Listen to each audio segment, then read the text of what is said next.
U.S. and Israeli strikes on Iran intensify. Ongoing military operations target Iranian leadership, military sites, and infrastructure. Trump describes it as targeting imminent threats and hints at regime change, with operations potentially lasting weeks. Joint U.S. Israeli airstrikes on Iran, dubbed Operation Epic Fury by U.S. officials, entered their third day on March 2nd, 2026, with intensified bombing campaigns hitting thousands of targets across the country. The operation began in the early hours of February 28, 2026, with precision strikes that killed Supreme Leader Ayatollah Ali Khamenei in his Tehran compound, along with dozens of senior officials, including IRGC commanders, former President Mahmoud Ahmadinejad, and key security figures like Ali Shamkhani.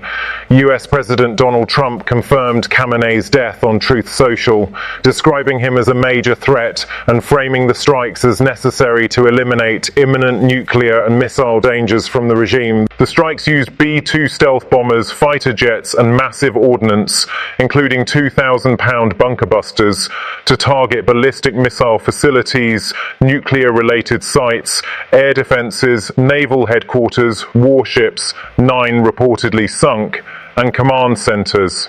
Over 2,000 targets have been hit so far, with waves continuing Sunday and Monday, including fresh bombardments in central Tehran that caused widespread smoke plumes, damaged hospitals like Gandhi Hospital, and disrupted infrastructure.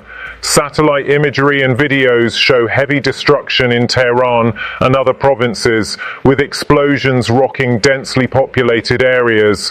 Trump has repeatedly stated the goal is to neutralize threats and pave the way for regime change, urging Iranians to seize control of your destiny and take over your government in video messages and interviews. He told outlets like ABC, Fox News, and the New York Times that operations would continue until all U.S. objectives are achieved, potentially for 4 or 5 weeks or longer if needed.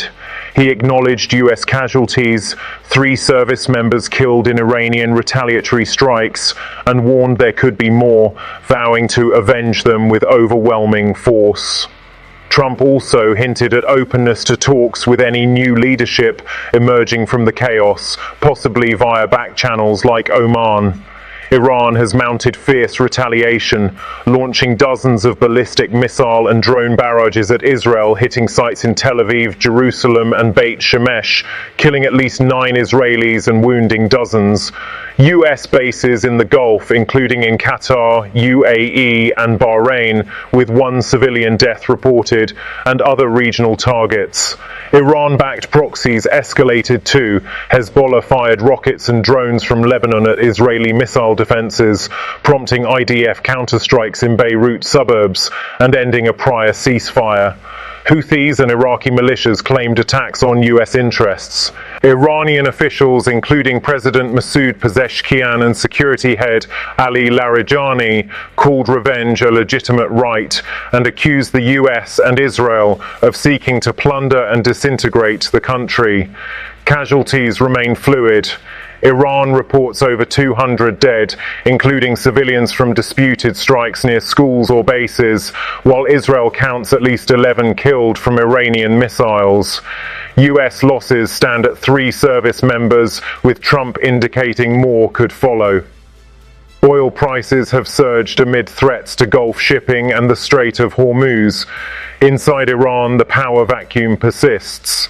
With no designated successor, a temporary council, President Pezeshkian, judiciary head, and a Guardian Council member holds interim authority per the Constitution, but the Assembly of Experts has yet to convene amid ongoing strikes. The IRGC remains a dominant force, though decimated leadership could lead to fractures. Reactions split sharply. Regime loyalists mourn Khamenei in rallies with portraits and tears on state TV. Opposition elements celebrate in streets with fireworks and anti-regime chants, some calling "Long live the Shah." Internet disruptions and security crackdowns limit protests. Globally, Russia and China condemned the strikes as aggression, vowing continued support for Iran. Western allies like the UK back preventing Iranian nukes, while EU officials warn of grave regional consequences. The conflict has widened to Lebanon, Gulf states and proxies, risking broader war. Analysts note U.S. Israeli success in degrading Iran's command structure and retaliatory capacity so far, but warn of prolonged attrition, civil unrest potential, ethnic flare-ups, or IRGC consolidation in the vacuum. The operation shows no signs of slowing. Trump insists it will persist until threats are fully eliminated, with hints the endgame includes a post-regime Iran. Developments shift rapidly as strikes and counterstrikes continue.